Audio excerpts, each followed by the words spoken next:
Check segment for tonight, and it's all about the all-important, if you like, opinion polls. Remember all the arguments that go back and forth over opinion polling in this country, especially now with the campaigns in top gear, and also because they will be the determinant factor for the presidential debates. Already debate over the use of opinion polls. But tonight on Fact Check, we're joined, as usual, by our editor, Kenyan editor for Africa Check, Alphonse Shundu, and he joins me now to talk about why this is important and some of the nice questions you need to ask, yeah? So they'll give you all those clever questions and things that you need to talk about when you're having conversation with your friends. So first of all, I think it's important to note this one, right, Shundu, that there is a law governing opinion polls, yes? Yes, this law was enacted in 2012. And what it simply says is whoever does an opinion poll has to declare when they did it, what they did, who they interviewed, when they interviewed them, and they have to declare their status. Okay. So, and the media too, when they are reporting opinion polls, they have to answer all those questions. There's a series of around 14 details that have to be in the media reports, broadcasts and in print, when you're reporting on opinion polls. On opinion polls, yeah. So there's a whole list of them. There's about 14, but we've picked the top 5, yes? Yes. The rest, we will tell you where to find them, africacheck.org. But let's just start by talking about some of the important questions that need to be asked every time an opinion poll comes out. And anybody, any taxpayer in this country is entitled to ask these questions. Isn't that right? Yes, any consumer of opinion polls has to ask this question. The first one is, who is the sponsor of an opinion poll and what organization conducted an opinion poll? Okay. The reason for that question is when people who conduct opinion polls are not doing a charity, they are not doing a favor. They are in it for the money or they need to influence public opinion. So they always have an agenda or a goal. Okay. So you have to know who sponsored the poll and they have to declare who sponsored the poll by law. Right. Yes. Okay, that's interesting. And then organization that conducted the opinion poll. And of course, it's not just who sponsored the poll, but this is what you alluded to when we started. The date on which it was conducted was important, is important for us. Yes, that's really important because opinion poll, the pollsters tell us that an opinion poll is sort of a mirror into the sentiments in the public domain. But those sentiments vary depending on the date. Absolutely. Yes. And what has been happening in the country at the time, some events that may have happened days before, months before, that may influence the opinions of those who are surveyed. Yes, yes. Okay, so the date or the period during which it was conducted is important. Yes. This is also a big one that they must explain, the methodology. The methodology, exactly. So as Africa Check, we did a Twitter poll, and I just want to explain why that is unscientific. Okay. Because you're getting people to come to you. People are volunteering their opinion on your poll. But for a scientific poll, you have to be very strategic on your sampling techniques.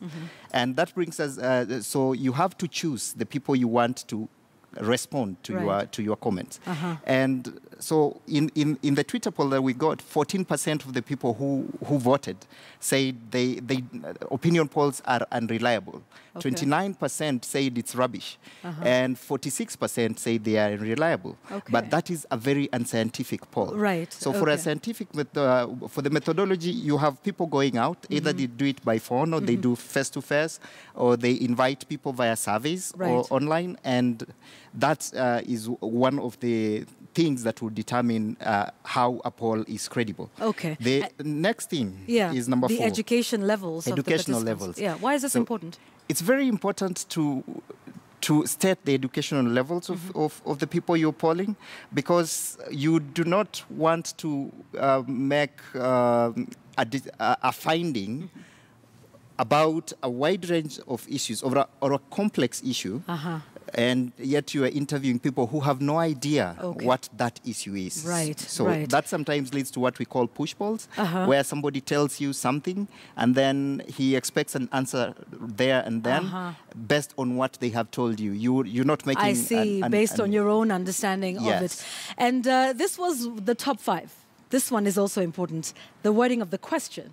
Yes. Okay. Now, for the wording of the question, they are different. So if I'm doing a poll on who is the most popular presidential candidate, And I ask among the two, who would you vote for between X and Y? Okay. We know there are 8 presidential candidates, Right. but I am asking only for 2. So if that question, and then in my results, I declare that person X is more popular than the rest. So that is how questions skew the results, and in the end, they skew public opinion. Okay. The thing that, as we conclude, is with opinion polls, if the methodology is wrong, if the question is wrong, if the sampling is wrong, then the results are wrong, and the reporting by the media house is wrong. Okay. And just the last thing is why the sampling is important. And people ask us that I have never been sampled. I have never been. Right? Yes, you hear I've that never been asked that quite question. a bit. Yes. Yeah. So you don't need to talk to all the 45 million Kenyans to get the sentiments of the Kenyans. If your sampling is correct, it's like sugar in tea. You will stir it after 2 spoonfuls and take a sip. That sip will tell you whether the cup has the right amount of sugar or not. Right. So that's an excellent analogy. Yes, that is something we look at. So it's a season of opinion polls, and we decided for this fact check, we should let people know the questions they should be looking out for, so that they know what is how to evaluate the opinion polls. Opinion poll results so that outright they can dismiss some as rubbish, and they can rely on some. And rely on others, yes. And also because it is law in this country since 2012. Thank you very much. Like we said, we've picked the top 5. There's about 14 questions that you can ask of all these opinion polls that are coming out at this time. And you can find those on africacheck.org, on Twitter @AfricaCheck. I think we posted it already, right? Yes. Yes, so I've retweeted that as well. So if you're looking for more details, there you go. So africacheck.org for further details. Always a pleasure to have you with us. He's the Kenya editor for Africa Check. That's Alphonse Shundu. Anything else you want us to check out for you? We're here at Shundu, at Yvonne Okwara, at Africa Check. And we'll do this again next Sunday. Thanks, Alphonse. So even as we talk about that issue on our fact check tonight, we're having the conversation about the credibility of the polls, the timelines, and all the questions that have been raised about how the IEBC is conducting the upcoming polls. All right, and the preparations that are in place. So we'll be discussing the events of this past week and what they mean for the credibility and the timelines of the polls. The road to election, we've got just 43 days to go. My guests are here already. Senator Kipchumba Murkomen and Senator Mutula Jr. will be speaking about that, and with you as well. At KTN News, at Yvonne Okwara, the hashtag is Checkpoint. We'll see you after this.